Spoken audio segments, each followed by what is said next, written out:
It's kind of wild, right? Like you look around and AI chatbots are just like casually woven into our lives these days. Definitely. You're struggling with an email, boom, fire up a chatbot. Or maybe you're grappling with some super complex concept, and there they are, ready to simplify it for you. It really is amazing how seamlessly they've become integrated into so much of what we do. And now it's even gone beyond just tasks. People are seeking them out for like a sense of companionship. It's almost like a new frontier in how we connect. That's exactly the kind of shift that has a lot of people think, and rightfully so. I mean, when you have technology that can simulate conversation and offer a sort of responsive presence, it naturally raises some pretty significant questions about our relationships with technology and with each other. Big time. And that's precisely what we're going to dive into today. We're exploring the question of whether all this AI interaction, especially the kind that mimics human connection, might be impacting how lonely we feel. Does it contribute to feelings of isolation, or can it actually help alleviate them? A great question. And thankfully, there's been some intriguing research that sheds light on this very topic. A team at OpenAI and MIT just wrapped up a study that looked at the relationship between using chatbots and feelings of loneliness, and it's packed with insights. It is, and we'll get into all the juicy details. Yeah. But first, just a little bit of background for you so you know what we're working with here.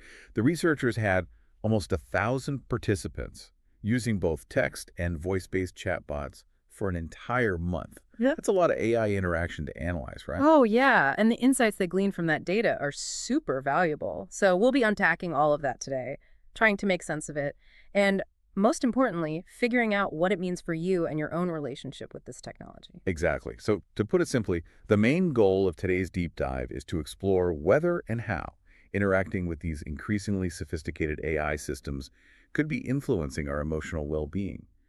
Are we becoming more connected, or are we actually isolating ourselves further? So let's just jump right into those findings. One of the first things that popped out was kind of counterintuitive. Yeah. Individuals who tend to form strong emotional bonds with others, those who are generally more trusting, they actually showed some signs of becoming more dependent on platforms like ChatGPT, and in some instances reported feeling lonelier. That is fascinating, and it definitely goes against the initial thought that like any interaction is better than none.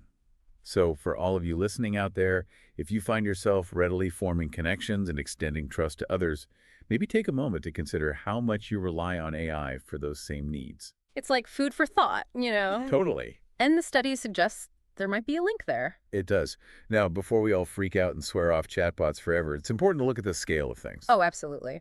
So we're talking about a study that analyzed something like 3 million user conversations. That's a massive amount of data.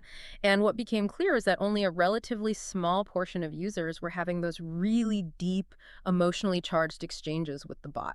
Okay, so it's not like everyone is spilling their heart out to ChatGPT and then spiraling into a pit of despair, right? That helps to paint a more realistic picture, wouldn't you say? It does. It does. And it reminds us that while there might be a potential for this heightened emotional reliance among certain individuals, it's not by any means a universal experience. And that's where things get even more interesting, because another big question the study raised is the whole issue of cause and effect. Did the chatbot actually cause these individuals to feel lonelier, or were they already feeling lonely and simply gravitated towards the chatbot as a source of interaction? That's the classic chicken or the egg conundrum, isn't it? Like, did interacting with the AI actually make me feel more alone, or was I already feeling isolated and just sought out the chatbot as another way to connect? It's super tricky to tease those things apart. Yeah. And it's important to remember that this particular study, while super insightful, couldn't definitively answer that question. Kathy Menging Fang, one of the co-authors from MIT, specifically emphasized this point. She was really clear that it would be premature to jump to the conclusion that chatbots are the direct cause of increased loneliness. The study design didn't include a control group, meaning a group of individuals who completely avoided using AI during the study period. And it also didn't track how long participants had been using chatbots prior to the study. So even though we see a correlation in some cases, we can't definitively say that the chatbot itself is to blame. It could be that other factors were at play, pre-existing conditions, or just like life circumstances, right? Totally. So with all that in mind, I think it's time to shift gears a little bit and consider what this all means, practically speaking. How do we navigate this world of ever-evolving AI in a way that protects our emotional well-being? So first things first. It's vital to remember that these chatbots aren't inherently bad or designed to make us lonely. In fact, they can be amazingly useful tools, especially when used intentionally. That's a good point. Like, think about it. Need a little creative boost for a project? ChatGPT can be a fantastic brainstorming partner. Trying to wrap your head around some super dense research paper, a chatbot can break it down into bite-sized pieces, making it way more accessible. Right. They can be a great resource for all sorts of intellectual tasks. Totally. And that's why it really comes down to the age-old principle of moderation. It's a bit like your morning coffee, your nightly Netflix binge, even how much time you spend on social media. Ooh, I like that analogy. Inappropriate amounts, they can all be enjoyable, even beneficial. But when they start to dominate your time and energy, maybe even taking the place of real-world interactions, that's when you might start to see the downsides. That is such a good point. It's not about rejecting these technologies altogether. It's about being mindful of how much we rely on them and whether we're inadvertently sacrificing genuine human connection in the process. And speaking of genuine human connection, this brings us to the limitations of AI companionship. As amazing as these chatbots are becoming, they still lack some really crucial elements that are at the heart of true human connection. They really do. Like, I dare you to try explaining the concept of sarcasm to ChatGPT. Good luck with that. And beyond those nuances of language and understanding, there's so much more to human interaction that AI just can't replicate.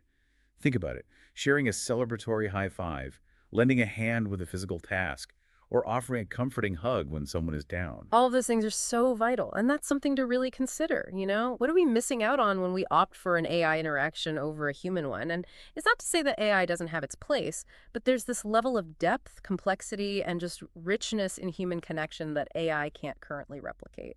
I think that's such a valuable takeaway for everyone listening. Ask yourself, what specific needs are you trying to fulfill when you turn to a chatbot?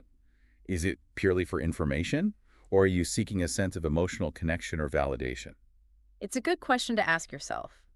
Because while these chatbots can certainly be incredibly useful for all sorts of things, they're not a replacement for those deep, meaningful relationships we form with other people.